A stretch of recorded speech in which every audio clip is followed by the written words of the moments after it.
rôle d'un assureur lors d'un accident de la circulation, ça va être dans un premier temps beaucoup de rassurer et d'accompagner la personne qui a été victime de cet accident et dans un second temps de mettre en place des solutions d'indemnisation.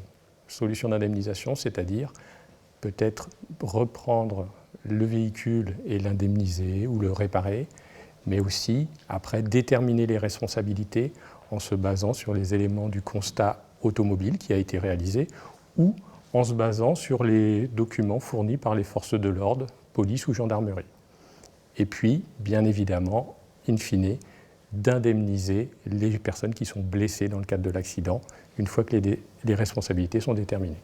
Alors, est-ce que l'assureur aide les victimes lors d'un procès? La réponse est oui.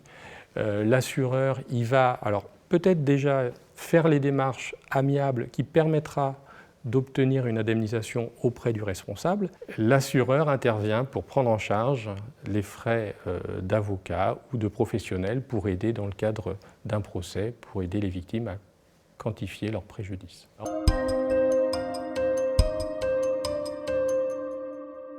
Alors, les frais que seront amenés à payer un assureur vont varier suivant la nature des blessures.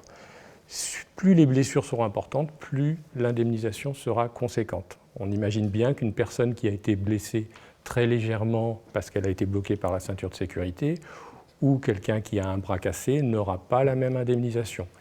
Et pour les personnes, quand on est dans des accidents très graves, par exemple, quelqu'un qui va se retrouver en fauteuil roulant ou s'il y a un décès dans l'accident, là, il va y avoir un préjudice très important. Ce qu'il faut savoir, c'est que l'assureur il va indemniser les pertes de salaire, les frais médicaux et tous les frais d'hospitalisation qui pourraient avoir lieu. Quelles sont les causes qui empêchent d'indemniser lors d'un accident? Ce que je voudrais rappeler juste avant, c'est que c'est une obligation légale d'assurer un véhicule, donc une voiture, mais souvent on n'y pense pas, mais il y a aussi maintenant des trottinettes électriques qui sont des véhicules aussi, comme une voiture, et ça doit être assuré de la même manière. Donc il faut bien penser à s'assurer sur une trottinette électrique. Et dans certaines situations, l'assureur il ne va pas intervenir puisqu'il va découvrir une situation qui n'est pas conforme à la loi. Concrètement, si son assuré est victime, conduisait le véhicule sous l'emprise d'alcool ou sous l'emprise de drogue ou de stupéfiants, et bien dans la mesure où ce sont des choses qui sont sanctionnables et punies par la loi, l'assureur n'interviendra pas pour indemniser le véhicule de la personne et ses blessures corporelles.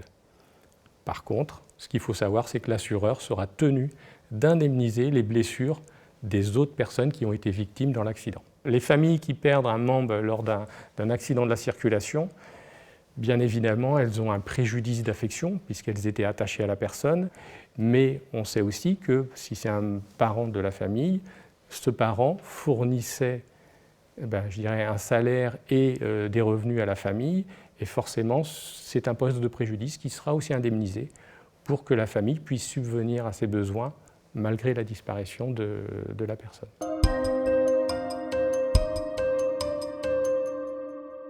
Ce qui m'a motivé à faire ce métier, c'est d'allier deux choses.